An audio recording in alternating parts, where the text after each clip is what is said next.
Hello दोस्तों, नमस्कार। आप सभी का एक बार फिर से बहुत-बहुत स्वागत है। आज मैं आप सभी लोगों को एसएससी एमटीएस का एग्ज़ाम जो कि 12 मई ऑल शिफ्ट का एनालिसिस करवाने वाला हूं, जो कि प्रश्न आपके एग्ज़ाम में आज क्या-क्या पूछे गए थे। तो चलिए स्टार्ट करते हैं। और जिन लोगों का पेपर है आगामी एसएससी एमटीएस का, तो उन लोगों के लिए ये वीडियो बहुत ही हेल्पफुल साबित होगी।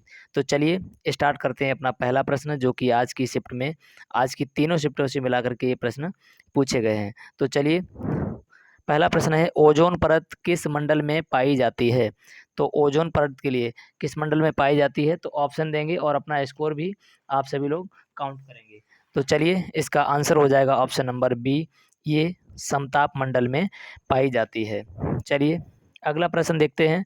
आपसे आज की शिफ्ट में पूछा गया है कि ओजोन परत सॉरी तो देखिए अगला प्रश्न है आपका कि शोषण के विरुद्ध अधिकार से संबंधित अनुच्छेद है। तो शोषण के विरुद्ध से संबंधित जो है किस अनुच्छेद में दिया गया है, तो ऑप्शन नंबर बी आपका राइट आंसर हो जाएगा, अनुच्छेद 23। अनुच्छेद 23 आपका राइट आंसर हो जाएगा। देखते हैं अगला प्रश्न आपका पूछा गया है आज की शिफ्ट में कि फूल के आंतरिक भाग को क्या कहा जाता है।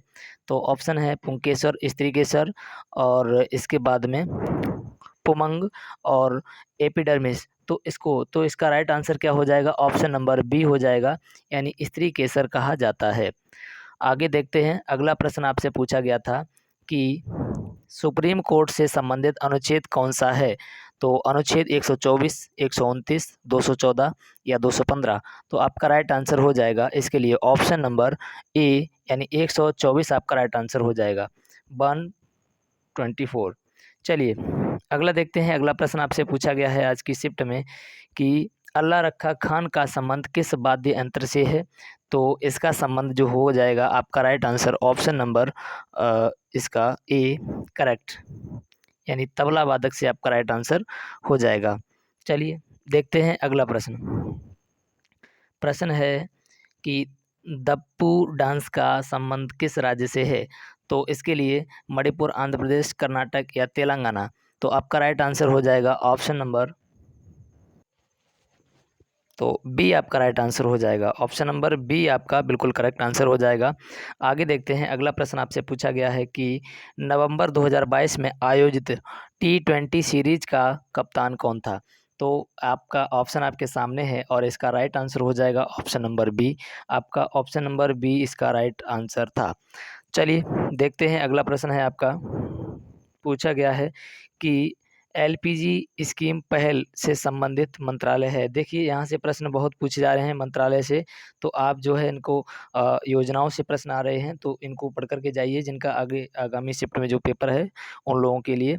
तो यहाँ पर आपका राइट आंसर हो जाएगा ऑप्शन नंबर ए, पेट्रोलियम और प्राकृतिक गैस मंत्रालय। आगे प्रश्न आपसे पूछा है केरल का नववर्ष क्या कहलाता है। तो केरल का जो है नववर्ष कहलाता है, ऑप्शन बी करेक्ट हो जाएगा, विशु। क्या कहलाता है, विशु कहलाता है, ध्यान रखेंगे। आगे देखते हैं प्रश्न आपसे पूछा गया है कि पुरंदर संधि का संबंध किस वर्ष से है। तो पुरंदर की संधि कब हुई थी, तो इसके लिए आपका राइट आंसर हो जाएगा ऑप्शन नंबर डी, यानी ये 1665 में हुई थी, 1665 आपका राइट आंसर हो जाएगा। आगे देखते हैं अगला प्रश्न आपसे पूछा गया था, पूछा है प्रश्न आपसे 1773 से 1785 के बीच गवर्नर जनरल कौन था। तो यहाँ से थ्योरी से प्रश्न आपका पूछा जा रहा है, तो ध्यान रखेंगे अगला प्रश्न। तो इसका राइट आंसर क्या हो जाएगा, ऑप्शन नंबर सी आपका करेक्ट हो जाएगा, हेस्टिंग था। कौन था, ऑप्शन सी आपका करेक्ट हो जाएगा, हेस्टिंग आपका राइट आंसर हो जाएगा।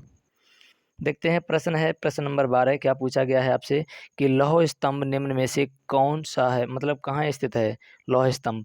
तो इसका राइट आंसर हो जाएगा ऑप्शन नंबर बी, ये नई दिल्ली में स्थित है, ऐसा प्रश्न आपसे पूछा गया था, तो बी ऑप्शन आपका राइट था। आगे देखते हैं प्रश्न है आपका कि शीतकालीन ओलंपिक 2022 में क्वालीफाइंग खिलाड़ी कौन है। तो इनके जो है राइट आंसर हो जाएगा, इसके लिए ऐसा प्रश्न आपसे पूछा गया था, तो ऑप्शन बी यानी आरिफ खान आपका राइट आंसर हो जाएगा। आगे देखते हैं प्रश्न आपसे पूछा गया था कि फातिमा शेख का संबंध किस क्षेत्र से है। तो फातिमा शेख का जो है संबंध किस क्षेत्र से, तो आपका राइट आंसर हो जाएगा ऑप्शन नंबर सी, इनका ये अध्यापक हैं, तो इनका संबंध अध्यापक आपका राइट आंसर था। आगे देखते हैं, प्रश्न आपसे पूछा गया था कि प्रार्थना समाज की स्थापना कहाँ पर हुई थी। तो जितनी भी समाजों की स्थापना है पढ़ करके जाएंगे, क्योंकि हर शिफ्ट में कहीं ना कहीं पूछा जा रहा है प्रश्न इससे। तो इसका प्रार्थना समाज की स्थापना, ऑप्शन सी आपका राइट आंसर हो जाएगा, ये मुंबई आपका करेक्ट आंसर हो जाएगा। आगे देखते हैं, अगला प्रश्न आपसे पूछा गया है कि भारतीय सीमा पर सड़क बनाने का कार्य किसका है। तो आपका यहाँ से राइट आंसर होने वाला है ऑप्शन नंबर बी, यानी बॉर्डर रोड ऑर्गेनाइजेशन का। तो ऑप्शन बी आपका राइट आंसर हो जाएगा। देखते हैं, अगला प्रश्न है आपका कि देश में उत्पत्ति वस्तुओं पर लगाया गया कर कहलाता है। तो क्या कहलाता है, तो आपका राइट आंसर हो जाएगा, इनमें से देखेंगे ऑप्शन नंबर जो है इसका सी करेक्ट हो जाएगा, यानी उत्पादित कर आपका राइट आंसर हो जाएगा।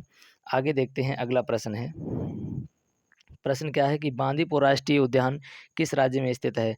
तो उम्मीद है ऐसा हमारे चैनल पर जब जाएंगे तो राष्ट्रीय उद्यान आपको रटने की ज़रूरत नहीं पड़ेगी, सारे राज्यों के ट्रिक के साथ एक ही ट्रिक में सभी इंक्लूड हैं। तो बहुत ही ज़बरदस्त ट्रिक करवाई है मैंने इस चैनल पर, तो जाकर के प्लेलिस्ट से आप देख सकते हैं।